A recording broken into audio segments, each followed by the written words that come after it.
O curso de engenharia elétrica ele foi criado, na realidade, pela chamada Congregação da Engenharia Antiga, Faculdade Federal de Engenharia. Existia a congregação. E a Faculdade Federal de Engenharia de Uberlândia, ela pertencia à UNU, a Universidade de Uberlândia, certo? Isso foi em aproximadamente 1968. Bom, como a criação do curso de Engenharia Elétrica, pela Congregação das Engenharias, em 1970, o que aconteceu? Teve que aumentar o número de vagas. Aí eram 100 vagas, as engenharias, que era mecânica e química, e passou a ser 200 vagas, para incluir as outras engenharias né, que viriam depois. Na realidade não foram 200, na época, inclusive as engenharias eram 30 vagas, a engenharia elétrica, a engenharia civil, que foram criadas ao mesmo tempo.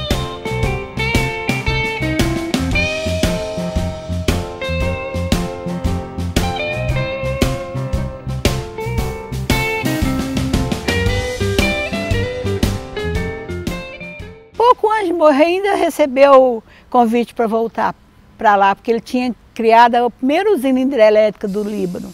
Ficava na cidade de Bichari. Essa cidade é a cidade do poeta, daquele poeta famoso do Líbano, né? E, inclusive, ele era até amigo das irmãs dele, do Khalil Gibran, sabe? Foi na cidade dele que ele fundou a usina. Tem até placa com o nome dele lá. O Dr. Genésio pediu para ele fazer parte do grupo de professores da UF. E ele sempre dava aula, ele sempre dava consultoria em casa e traduzia muita coisa, tanto do árabe quanto do francês. Minha casa era cheia de gente. Então ele foi o primeiro chefe do departamento da engenharia elétrica. Ele trabalhava muito com motores, tinha muita experiência, né? E ele ainda ficou bastante tempo com a gente aqui. Ele criou a primeira usina que eu te falei, fundou, construiu e dirigia essa usina no Líbano. E o irmão dele, que tinha as empresas aqui de Andraus Gassani e companhia, que era cerealista, ele chegou em 39 e estourou a Segunda Guerra.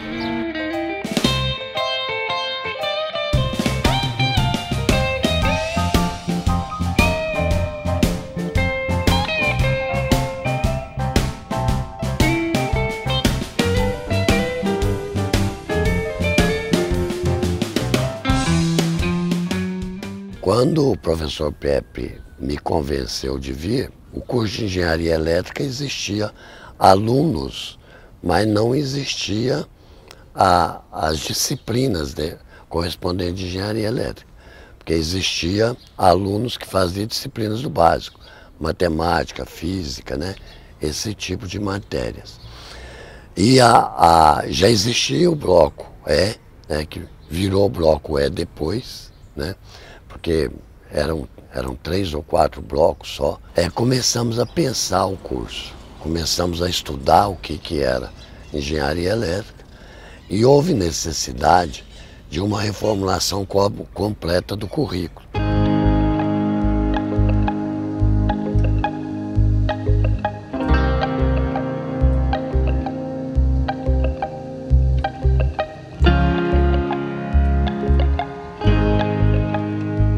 Nós éramos a primeira turma e a gente não tinha um referencial, né? Como é que era o curso. Nós éramos o referencial de outros, mas no nosso início nós tivemos aquelas dificuldades de professor novo, professor que era recém-formado, que veio para cá, e professor de 20 horas que a gente não encontrava aqui. O professor que eu tinha, que era de cálculo, era de Uberaba, entendeu? Os 2 primeiros anos também eram bem comuns para as 4 engenharias que tinha aqui, né? Engenharia mecânica, engenharia civil, engenharia elétrica e engenharia química. E a gente fazia o básico no bloco B. E muitas disciplinas eram comuns, de cálculo, de física, de química, a gente fazia comum. E geralmente eram os professores, alguns vinham de fora, de Uberaba e outros locais.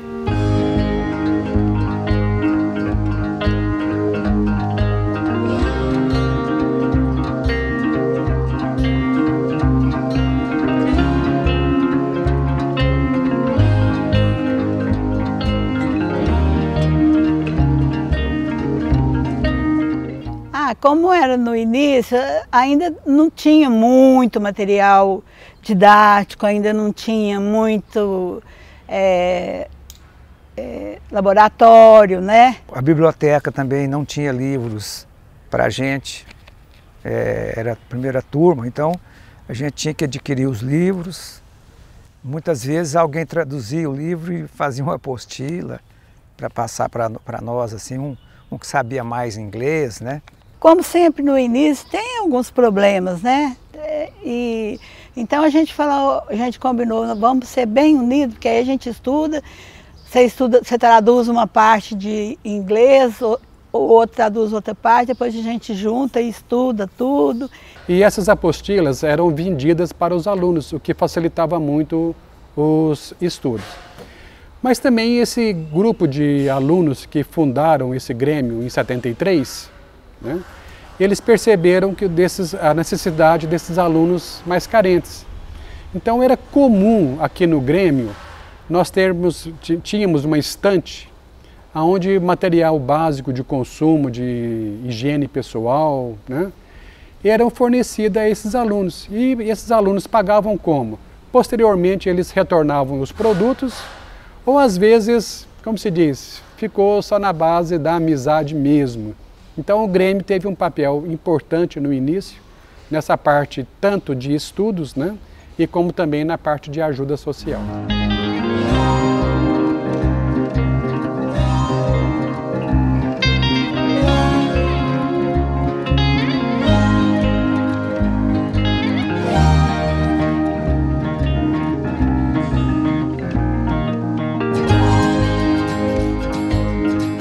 O laboratório também era bem precário. Nós estudávamos antes e levava as dúvidas para os professores, porque o pessoal que fazia estágio, colega que fazia estágio, chegava aqui e falava, essa aula assim, esse assunto é importante.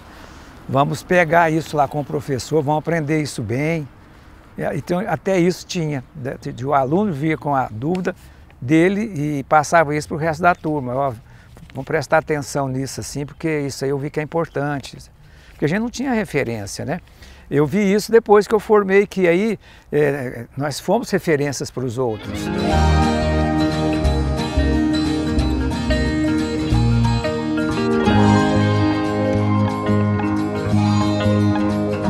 Meu primeiro contato com a UFO não foi bem a UFO, foi a Faculdade Federal de Engenharia de Uberlândia em 1968. Eu entrei aqui como estudante do curso de engenharia. Depois eu me transferi, eu queria formar em engenharia elétrica, mais especificamente em eletrônica. Então eu me transferi para Brasília. E em 1972 eu voltei para Uberlândia como professor. Em 1972 eu dei aula para a primeira turma de engenharia elétrica.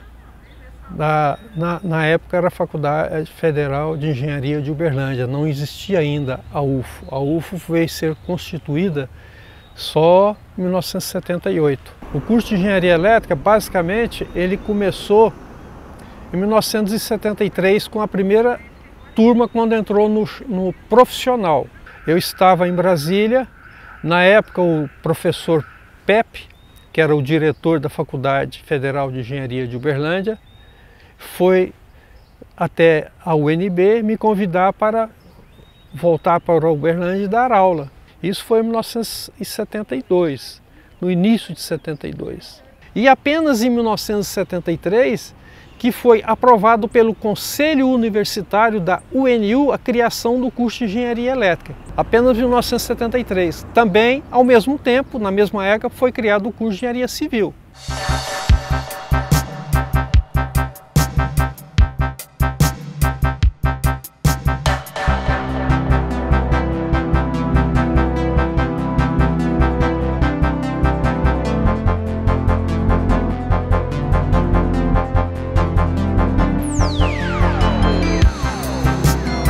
No nosso último ano, nós começamos o movimento porque eles queriam fazer a faculdade de engenharia, que era federal, virar particular, né? E aí nós fizemos passeata, na época do AI-5, fomos filmados. Mas aí depois a luta foi mais brava. Ninguém fez nada não, com gente não. Assim, filmaram, né? Tiraram fotografia, mas eles viram que o nosso ideal não estava errado, né? Você vê, você tem uma faculdade federal que é uma maravilha, vai tornar ela particular, né? Uma coisa que fizeram com tanto sacrifício para chegar em Uberlândia, uma faculdade federal, para depois desfederalizar. Aí eles não implicaram com a gente, não.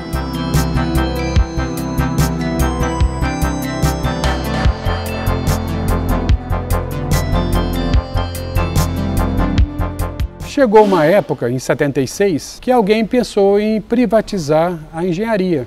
Já que ela era a única federal, era mais fácil privatizar uma única federal do que federalizar o restante das faculdades. Aí o pessoal da engenharia não aceitou. Então foi feita uma greve, né? Fecharam aqui, bloquearam a entrada do campus aqui, que se dava pela entrada do Mineirão, né? Foram feitas algumas passeatas no centro da cidade e tentando sensibilizar o governo para que não privatizasse a engenharia, que era a única federal que tinha. Foi feito um contato com os governos da época e houve uma promessa, então, de que haveria uma federalização total da Universidade de Uberlândia. Mas isso demorou mais de 2 anos. Então, só em 78, né, é que a Universidade de Uberlândia se tornou a Universidade Federal de Uberlândia, que foi uma grande conquista para a cidade, para a região e também para o país, com certeza.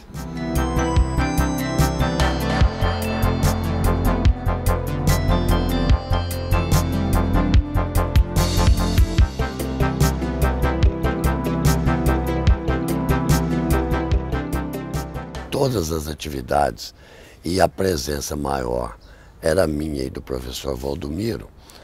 Nós tínhamos 4, 5, 6 disciplinas.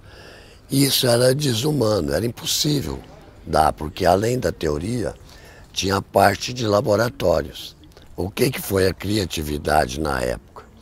É que eu, por exemplo, tinha 5, 6 disciplinas teóricas e de laboratório, e nós tivemos a felicidade de conseguir o apoio da direção da faculdade, na época que era o professor Antonino, e convencê-lo de possibilitar a contratação de 12 alunos recém-formados para que eles se transformassem em professor. O professor Antonino conseguiu essa autorização no MEC, porque a Faculdade de Engenharia era federal, né? Era CLT, mas era federal.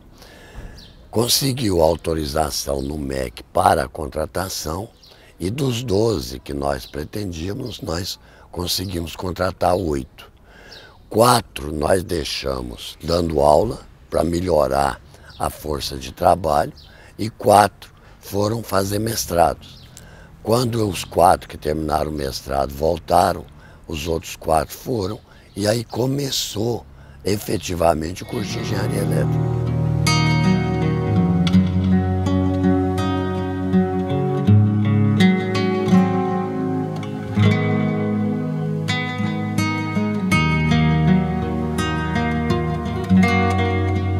Aqui na faculdade existe um espírito de colaboração muito grande.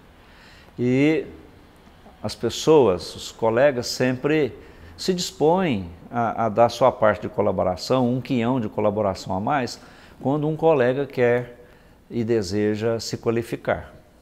Então, no início, para a qualificação dos nossos colegas, às vezes saíam 3, 4 colegas e o quadro de professores era pequeno. Então, os colegas que ficavam com a responsabilidade das disciplinas ficavam muito sobrecarregados, mas aguentavam firme, né? Foi isso que permitiu que tanto a Faculdade de Engenharia Elétrica como a Faculdade de Engenharia Mecânica disparassem na frente dos outros cursos da universidade no que tange a pós-graduação. Então é notório, né, a distância que teve durante muito tempo. Quando nós fomos fazer mestrado, diante desse primeiro programa do departamento, eu fui para Itajubá, junto com o professor Marcelo, e fiz o mestrado lá, e que para mim e para a faculdade foi um diferencial. Nós conseguimos trazer o professor José Carlos de Oliveira para cá. Esse foi o nosso grande diferencial. O contato foi da seguinte forma: ainda bastante jovem, eu me especializei no doutorado no exterior, numa área essa que se tornou extremamente atrativa para a comunidade nacional da engenharia elétrica. Foi quando houve o lançamento, a ideia e a definição de um sistema de transmissão para trazer a energia lá de Itaipu para São Paulo. E eu era um dos únicos especialistas dessa área no Brasil. Naquela ocasião, ministrando uma palestra num evento nacional que se chama o Seminário Nacional de Produção e Transmissão de Energia Elétrica, havia alguns professores aqui da Universidade de Uberlândia, um dos quais, um grande amigo que nós temos também, eu estive participando do mestrado dele. Então eles se aproximaram de mim e me convidaram para vir fazer uma visita, uma palestra aqui na UFO. Isso foi em meados de 1981. E aí aconteceu namoro, noivado e o casamento no mês de janeiro de 82. Você veio para cá? Aí eu vim para cá.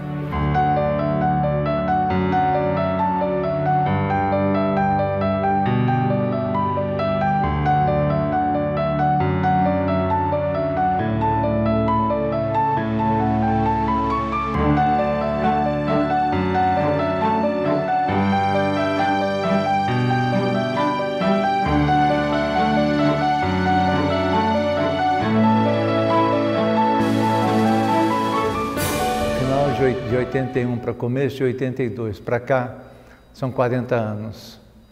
Nesse momento que eu entrei neste bloco, que é o bloco 1E aqui da elétrica, a minha memória retornou 40 anos atrás e eu me lembrava exatamente de que aqui foi o primeiro local que eu conheci e era o único marco físico da engenharia elétrica. As instalações da engenharia elétrica era onde nós estamos aqui. Eu creio que, para aqueles que conhecem as instalações da UFO e hoje sabem o que é que a engenharia elétrica ocupa no espaço físico, podem ver com bastante clareza quanto evoluiu esse processo, esse desafio, esse arrojo dos pioneiros da engenharia elétrica. Eu já sou o trabalhador da segunda hora, ou seja, outros vieram antes de mim. Quando eu cheguei aqui, nós éramos aí em torno de 20 professores no total, um curso de engenharia elétrica único, e de lá para cá, hoje basta olharmos no entorno e nós concluímos então quão grande foi a evolução deste sonho que algum tempo atrás, alguns 50 anos atrás, alguns tiveram, né? Eu não vou aqui ficar citando nomes porque certamente eu vou me esquecer de um ou de outro, mas são pessoas junto aos quais eu me curvo diante da visão de futuro que tiveram. Mas então, basicamente era isso aqui. Aqui eram os laboratórios, neste prédio, neste bloco, aqui eram as salas de aulas, aqui era todo o movimento da engenharia elétrica.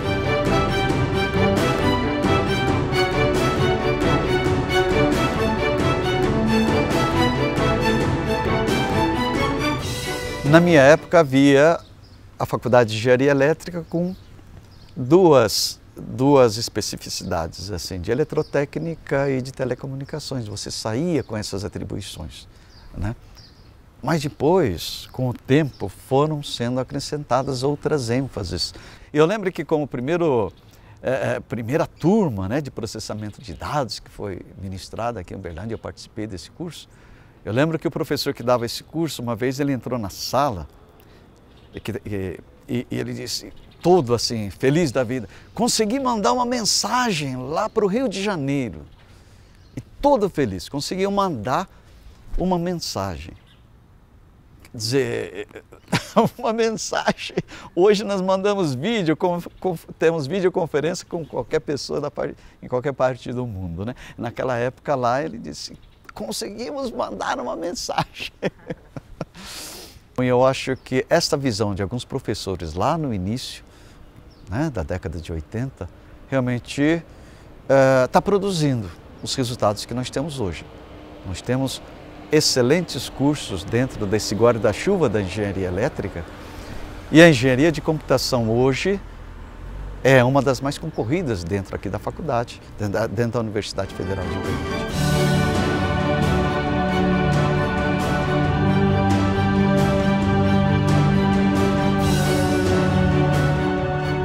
Entrei aqui, eu tinha completado 18 anos, então foi 6 meses depois que eu tinha completado 18 anos, então eu entrei em agosto de 1977.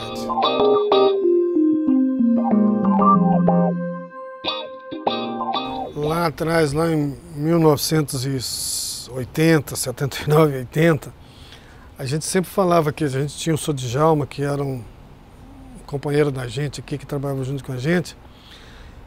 Eu tinha pouco tempo que estava na faculdade e ele sempre falava um negócio. Se você não tiver o comprometimento com a unidade, você não adianta, a unidade não cresce junto com você.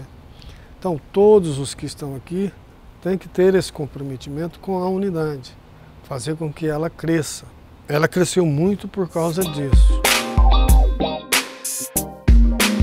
Eu diria que os desafios maiores que nós enfrentamos foi enveredar pelo lado da administração.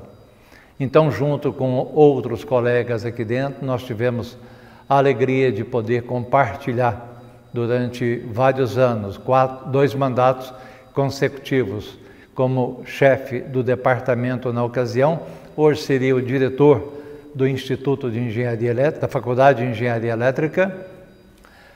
Logo na sequência, acharam por bem, eu sempre falo assim, talvez faltou candidato, e me estimularam, e eu me curvei diante desse pedido, a candidatar-me a diretor do Centro de Ciências Exatas e Tecnologia, que na época era a estrutura da universidade.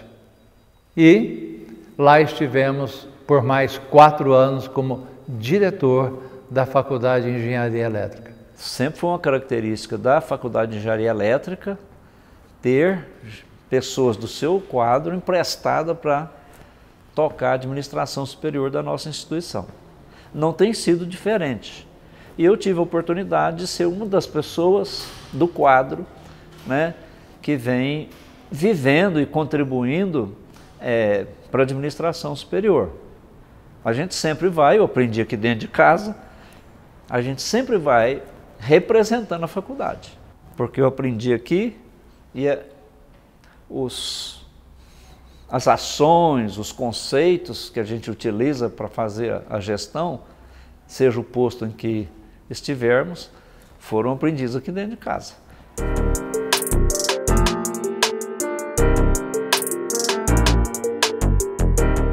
Nós começamos a parte de extensão já por volta de 1979, com algumas empresas, tipo a Souza Cruz. Foi montando-se alguns convênios, quando veio os primeiros osciloscópios de duplo traço. Veio num curso que a faculdade ofereceu para os funcionários da Souza Cruz, no qual os nossos, eu e mais os outros funcionários da faculdade, também participamos, que era um curso de eletrotécnica e um curso de eletrônica industrial. Aí a gente ofereceu o curso e a empresa ofereceu os equipamentos para a faculdade, que são os osciloscópios, que foram os primeiros osciloscópios de duplo traço, geradores, certo? Componentes para montar quadros de comando, para montar partida de motores, tudo isso aí veio com esse curso. Aí começou, depois foi adquirindo a faculdade, a universidade foi adquirindo novos equipamentos.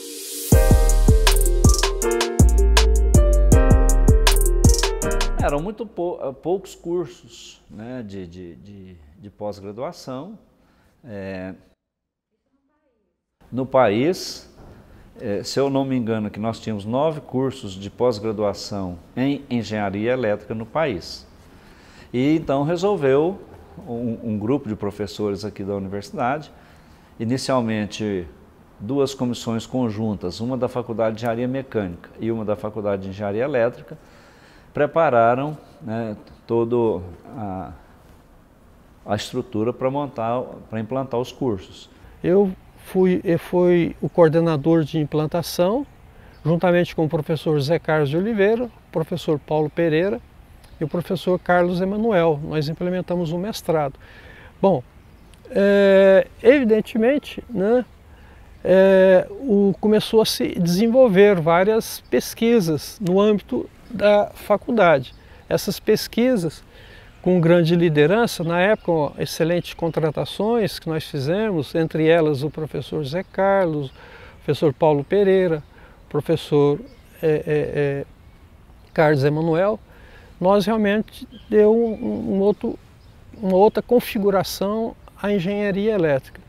Hoje não, nós já temos 50 programas de pós-graduação, nós temos mais professores, mas existe na Faculdade de Engenharia Elétrica, primeiro, uma visão de futuro, né? Então os professores, os gestores da faculdade estão sempre ligados, e todo aquele professor que manifesta o interesse, a vontade de fazer uma qualificação que venha a ser por benefício da instituição, ela é apoiada, né? E aquilo que ele deixa de fazer aqui é distribuído por outros colegas sem nenhum constrangimento, vamos assim dizer. É feito, né, em prol da instituição mesmo. Então nós conseguimos aplicar um plano de criação do curso. Ele foi aprovado aqui nos conselhos, nos colegiados competentes aqui da UF, foi encaminhado para Brasília, para a CAPES, foi aprovado em 1994. E foi o primeiro curso de doutorado do estado de Minas Gerais, né? Então não tinha o FMG, não tinha Juiz de Fora, não tinha lugar nenhum, não tinha Viçosa, né? Hoje todos esses têm os seus cursos de doutorado, né? Os programas de pós-graduação com curso de doutorado. Mas aqui a Faculdade de Engenharia Elétrica foi a pioneira em curso de doutorado no estado de Minas. E entregou também o primeiro doutor, né? Primeiro doutor em engenharia elétrica, genuinamente mineiro, é aqui da UFO. A vida foi me moldando, e o caminho que eu encontrei para ter novos aprendizados, uma vida diferente, novos contatos, foi por meio da pós-graduação, por meio da vida acadêmica, né? Então, depois de 6 anos trabalhando na iniciativa privada, eu voltei para a vida acadêmica. Voltei aqui para o mestrado para, receber uma bolsa, né? E a bolsa realmente era inferior ao meu salário, aliás, bem inferior, né? Mas eu contei muito com a ajuda da minha esposa. Mas, né, felizmente consegui. E no final do meu mestrado, um semestre antes de eu finalizar o mestrado, a Faculdade de Engenharia Elétrica conseguiu implementar o doutorado aqui, né? E como eu já havia mudado o meu foco de vida, agora que seria a vida acadêmica, o meu sonho passou a ser fazer o doutorado. Depois de iniciar o meu doutorado, eu fui informado que não havia bolsa para mim, né? Mas existem pessoas que passam assim na vida da gente que a gente às vezes não pode esquecer, né? Tinha um aluno aqui de nome de José Antônio Lamberti, né? Ele era um professor, se não me engano, no Mato Grosso, e ele veio da Universidade de Mato Grosso para cá para fazer o doutorado, e aqui ele conseguiu a bolsa, né? E sabendo do meu problema, ele me procurou e falou assim, Adriano, você precisa dessa bolsa. Você tem sua família, eu já tinha minha filha, no caso, né? Minha esposa estava grávida de novo, meu filho mais novo. Você precisa dessa bolsa, eu já tenho meu salário. E essa bolsa é para o seu caso mesmo, ela chama demanda social por isso. Você precisa da bolsa, né? Eu falei para ele, não, Laberto, eu não posso fazer isso, né? A bolsa é sua. Ele falou, Adriano, não, é de coração. Eu vou passar essa bolsa para você. E tinha uma lista de bolsa, e o meu nome era o primeiro da lista, né? Então, quando o Lambert deixou a bolsa, ele, na verdade, deixou para mim, né? E, assim, e são essas pessoas que sustentam a gente, né? A gente precisa desse tipo de pessoa.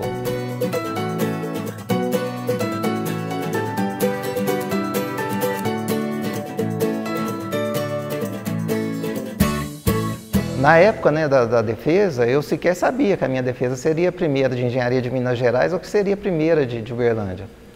Quando eu fiquei sabendo, foi um misto aí de sensações, de felicidade, né, de medo, inclusive, né, porque a responsabilidade dobrou. Porque eu não tinha só a responsabilidade de defender a minha tese, agora eu tinha a responsabilidade de ser o primeiro doutor, né, primeiro doutor em engenharia de Minas Gerais, e o primeiro doutor da Universidade Federal de Uberlândia.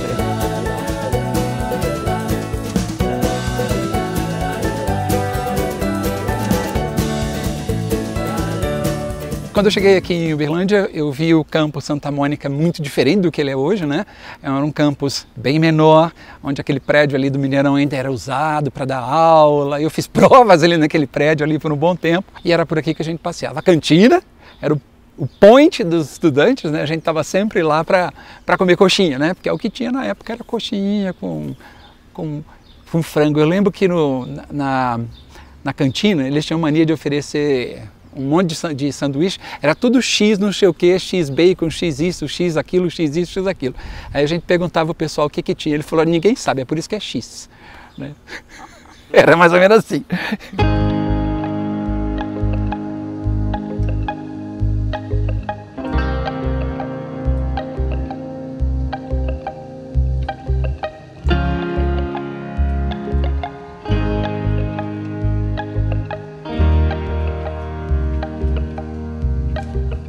Lá pelos idos de 2004, por aí, o diretor da faculdade, o professor Renato Alves, o diretor à época, ele falou assim, por que a gente não pensa em criar um curso na área de engenharia biomédica aqui dentro? E assim foi, né? Nós escrevemos um projeto pedagógico, montamos um projeto bacana, ele foi aprovado nos conselhos e em 2006 nós começamos um curso de graduação na área. E hoje nós já formando centenas de profissionais já, hoje um programa completo em graduação, pós-graduação a nível de mestrado e inclusive doutorado nessa linha aqui dentro da nossa faculdade. Eu comecei com uma iniciação científica realmente, mas depois eu vi que havia algo maior, né, que são os projetos de P&D. E a FEELT tem feito diversos projetos de pesquisa e desenvolvimento, diversos professores à frente desses projetos. São projetos que são feitos aí com indústrias, né, com empresas, que acaba gerando uma gama de pesquisa muito grande. O meu doutorado, por exemplo, eu consegui como parte de um projeto de P&D que foi feito com a Chesf, lá do Recife.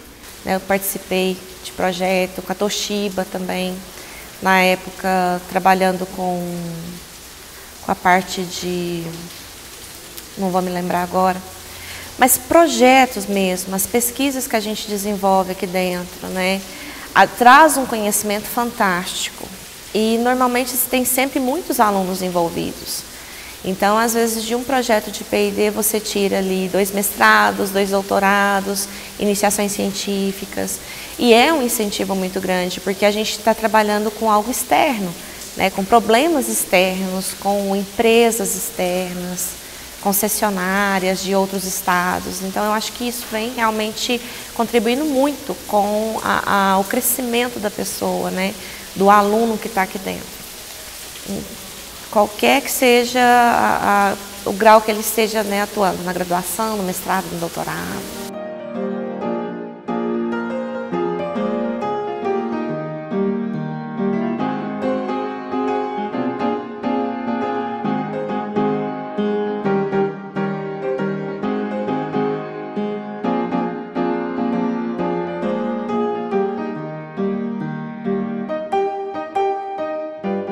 fui considerado o tutor mais antigo da Universidade Federal de Uberlândia, porque eu fiquei no PET 22 anos e meio. E eu gostava muito do programa, acho que todo curso da universidade deveria ter um PET, porque ajuda demais, vamos dizer assim, não somente o curso, mas os alunos aprendem a ter outras visões, entender que não é só o curso deles que importa, eles aprendem a organizar eventos.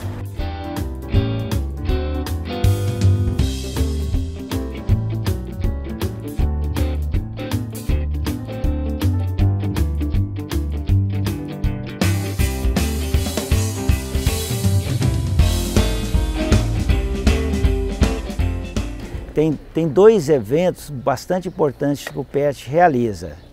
Um é a Conferência de Estudos de Engenharia Elétrica, que já passou, já está próximo de 20 edições, e também a Jornada de Engenharia Elétrica.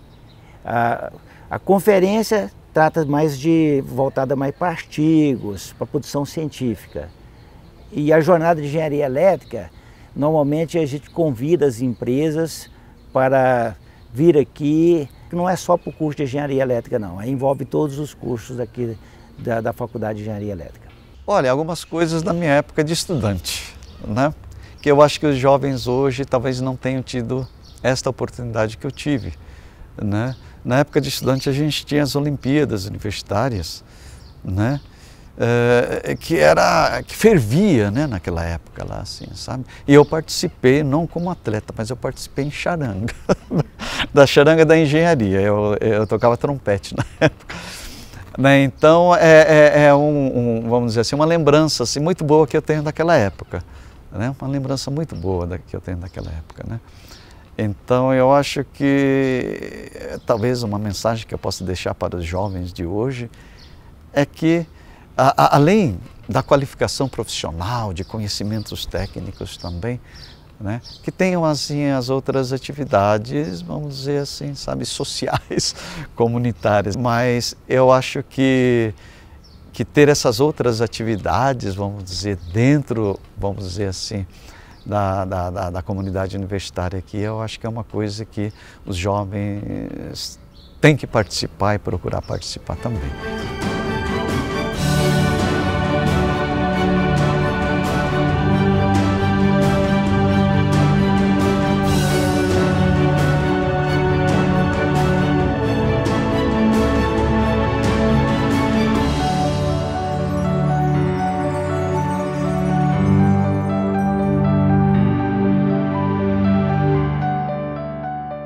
Não só o curso de Engenharia Eletrônica e Telecomunicações, mas todos eles, de uma forma muito unânime, eu acho que é bastante aberto, né, a todas as pessoas, né, sejam homens, mulheres, né.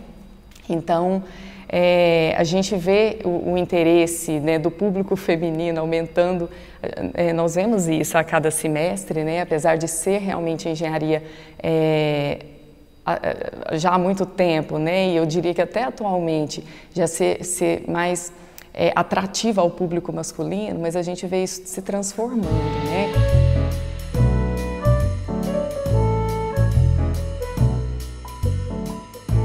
Quando eu entrei na faculdade, meu primeiro dia de aula, eu fui a única mulher da turma. A única mulher. Então eu cheguei ali no bloco B, né, aquela sala imensa, eu olhei, vou ter que encarar, não tem outro jeito. A relação sempre foi maravilhosa, porque com o passar do tempo é até engraçado, sabe? Os meninos acabam meio que vendo a gente assim de uma forma mais carinhosa, como uma irmã mesmo, uma certa proteção, eles protegem a gente e não exclui a gente, né? Quando eu fiz engenharia, eu aprendi a jogar truco por causa dos meninos, eu aprendi a jogar sinuca por causa deles. Às vezes eles iam jogar futebol, a gente acabava indo lá assistir e tudo mais. Então não teve nenhum tipo de exclusão. Mas com o passar do tempo isso foi mudando, né? Várias mulheres foram entrando no curso e tudo mais. Hoje em dia eu tenho muitas alunas lá no Campus Patos de Minas.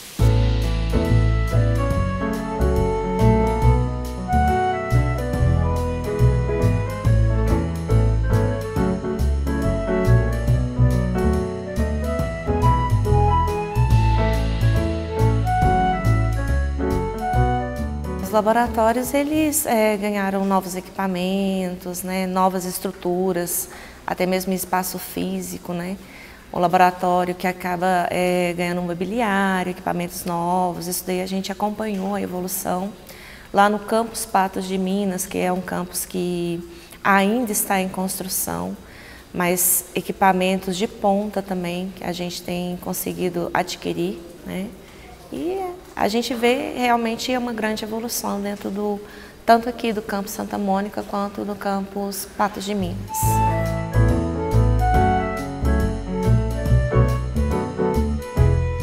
Com o tempo, o que a gente foi percebendo? Que as coisas vão evoluindo, a tecnologia vai evoluindo, né? Então, na verdade, a engenharia, né, junto com a tecnologia, ela se transforma constantemente. E junto com isso, a necessidade de profissionais, né, adequados, profissionais especializados, né, em alguns assuntos, em alguns temas. Então, não é à toa que a engenharia elétrica, que antes tinha, aliás, esse curso de engenharia elétrica foi desmembrado, né, eu diria assim, originando, hoje nós temos 5 cursos diferentes, né? Então, o curso de engenharia eletrônica e telecomunicações é um deles, né, que também entra, né, nessa área tão atual, eu diria assim, já tem um tempo, né, que ela está atual e necessária, né, para o mundo, que é o que lida com toda comunicação, né, tudo que tem aí que envolve comunicação, precisa, né, do curso de engenharia de telecomunicações, né, de eletrônica e telecomunicações.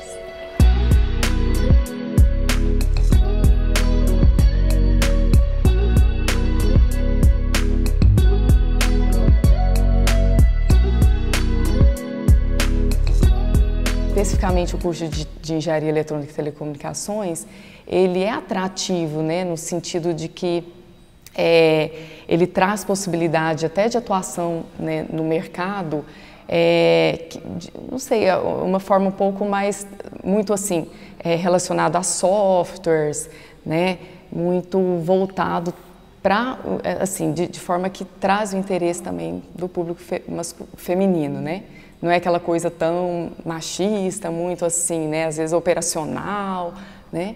Então tem todos os lados. Então a engenharia hoje ela abraça todas essas possibilidades, né? Então o mercado de trabalho é muito abrangente. O mercado de trabalho ele traz assim um lastro de possibilidades muito grande, né?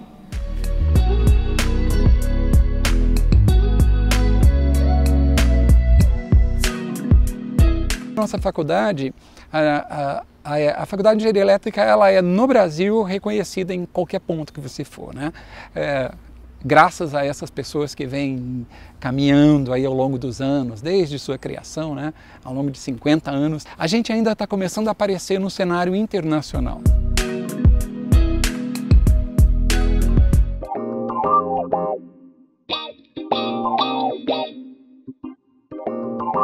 Hoje eu ainda tenho como colega de trabalho, né, muitos professores que na época eram inspiração para mim, né, que foram decisivos para a minha formação. E são exemplos muito bonitos, né? Às vezes desde a época lá que eu estava na graduação já tinha uma carreira muito longa e estão aqui até hoje com a mesma motivação, com a mesma dedicação, né? Então é muito bom eu poder hoje, né, ser colega de trabalho dessas pessoas que foram as grandes inspirações, né? Esse ambiente de trabalho aqui na faculdade ele é ótimo, né? Então a gente vem para cá, é quase que como se estivesse em casa mesmo. É muita confiança com os colegas e trabalho em equipe, né? Então eu acho que isso é um diferencial da nossa faculdade. Eu não conheço as outras, assim, organicamente, porque a gente praticamente não visita, não interage muito, mas aqui na Elétrica é uma família, né?